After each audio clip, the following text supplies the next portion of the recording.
Hello friends, welcome to miss lecture.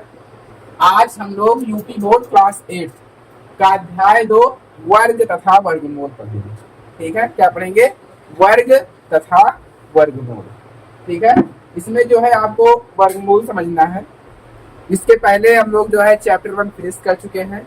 इसके previous अभ्यास भी फिनिश कर चुके हैं। अब हम वर्गमूल पढ़ रहे हैं। ठीक है, अब वर्ग और वर्गमूल देखिएगा क्या लिखा है। Y square equal Y multiply Y equal M. इसका कुछ मतलब समझ में नहीं आया होगा आपको ना। देखिए क्या लिखा है, यहाँ से एग्जाम्पल लिखा है 4 का स्क्वायर। मीन जो है 4 का क्या निकालना है? वर्ग निकालना है। 4 का वर्ग निकालना है। तो क्या लिखोगे? 4 मल्टीप्लाई 4। तो 4 4 या 16। तो जो 16 आए यानी पूर्ण वर्ग संख्या क्या है? पूर्ण वर्ग संख्या। समझ रहे हैं? क्या बोलेंगे इसे आप? पूर्ण वर्ग संख्या बोलेंगे। ठीक है, तो देखो 4 स्क्वायर के प्लेस पर क्या लिखेंगे? Y square. 4 के प्लेस पर Y multiply Y equal M के प्लेस पर क्या हो गया? 16। ठीक है, तो 16 आपकी क्या है? पूर्ण वर्ग संख्या है। अगला एग्जाम्पल लेके देख लीजिए, 10 का स्क्वायर निकालना होगा। 10 मल्टीप्लाई 10 इक्वल 100। ठीक, तो 100 यहाँ पर आपकी पूर्ण वर्ग संख्या हो जाएगी। क्या? 100 पूर्ण वर्ग संख्या। 100 क्या हो जाएगी? पूर्ण वर्ग संख्या। ठीक है, समझ गए? ये तो हो गया आपका वर्ग का। क्या? वर्ग का। अब यहाँ पर वर्गमूल देख लीजिएगा। वर्गमूल निकालना है। जैसे 1 का वर्ग कितना होता है? 1 होता है। 2 का स्क्वायर कितना होता है? 4। 3 का स्क्वायर 9। 4 का स्क्वायर 16। 5 का स्क्वायर 25। 6 का स्क्वायर 36। 7 का स्क्वायर 49। 8 का स्क्वायर 64। 9 का स्क्वायर 81। 10 का स्क्वायर 100। ठीक, देखिएगा इसमें जो है बता रहे हैं हम, 1 का स्क्वायर 1 होता है, 2 का स्क्वायर 4 होता है। तो 1 और 4 के बीच में जितने डिजिट आते हैं, तो 2 आता है, 3 आता है। ये डिजिट जो है कैसे है? आपकी पूर्ण वर्ग संख्या नहीं है। ठीक है, जैसे 2 का स्क्वायर कितना होता है? 4 होता है, और 3 का स्क्वायर 9 होता है। तो 4 और 9 के बीच जो नंबर आ रहे हैं 5 6 7 8, ये आपकी पूर्ण वर्ग संख्या नहीं है। ठीक है, पूर्ण वर्ग संख्या कौन कौन से? 2 का स्क्वायर कौन सा जाएगा? 4। फिर 3 का स्क्वायर 9।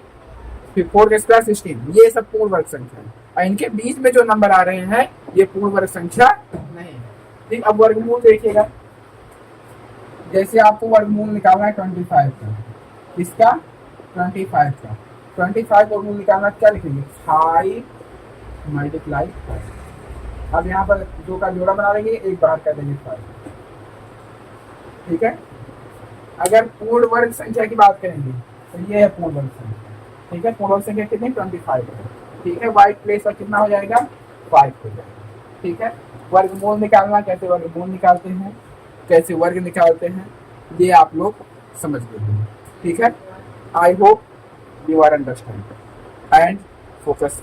Next topic. अब देखिएगा, अंक जो किसी पूर्ण संख्या के इकाई स्थान पर नहीं आते, मतलब ऐसे अंक जो किसी पूर्ण संख्या के स्थान पर नहीं आते हैं। यहाँ पर आपको एक वो चार्ट दिख रहा होगा। क्या दिख रहा है? चार्ट दिख रहा है। ठीक है, इस चार्ट में जो है आपको कहीं पर 2 3 7 8 ये नंबर इकाई स्थान मतलब वंश प्लेस पर नहीं दिखाई दे रहे होंगे ना, क्योंकि 12 का देख लीजिए, 12 कितना लिखा है? 144 लिखा है। क्या लिखा है? 144 लिखा है। 9 देख लिए, 9 9 81 लिखा है। समझ गए ना? ये नंबर जो है 2 3 7 8 ये आपको इस लिस्ट में कहीं पर दिख नहीं रहे होंगे, इस चार्ट में कहीं पर दिख नहीं रहे हैं। समझ गए? सेकंड नंबर ये क्या कह रहा है? सम संख्या का वर्ग सम होता है और विषम संख्या का वर्ग विषम होता है। जैसे 2 का स्क्वायर क्या लिखा है? 2 जा 4। 4 भी आपका सम है, 2 भी सम है। तो 6 6 जा 36 होता है। 6 भी सम है, 36 भी सम है। अब जैसे विषम संख्या पर देखें, जैसे 7 का लिखा है, 7 7 जा 49 लिखा है। क्या लिखा है? 7 7 जा 49 लिखा है। तो 7 भी आपका विषम संख्या है, 49 भी विषम संख्या है। ठीक है, 9 का लिखा है, 9 9 जा 81। तो 9 भी आपका विषम है, 81 भी आपका विषम है। ठीक, थर्ड नंबर देखिए क्या कह रहा है? पूर्ण संख्या के अंत में शून्यों की संख्या सम होती है।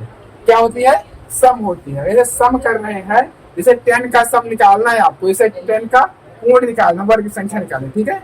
10 का वर्ग निकालोगे तो 10 10 जा 100, 10 में 1 0 है और 100 में डबल 0 हो जाएगा। और जब डबल जैसे 1 डबल 0 100 का निकालोगे तो आगे 4 0 हो जाए, 10,000 हो जाए। कितना? 10,000। भाई डबल 0 रहेगा तो आगे स्क्वायर में 4 0 बन जाएगा, ठीक है। तो वही बोल रहे हैं, पूर्ण संख्या के अंत में शून्यों की संख्या क्या होती है? सम होती है, ठीक है। I hope you are understand.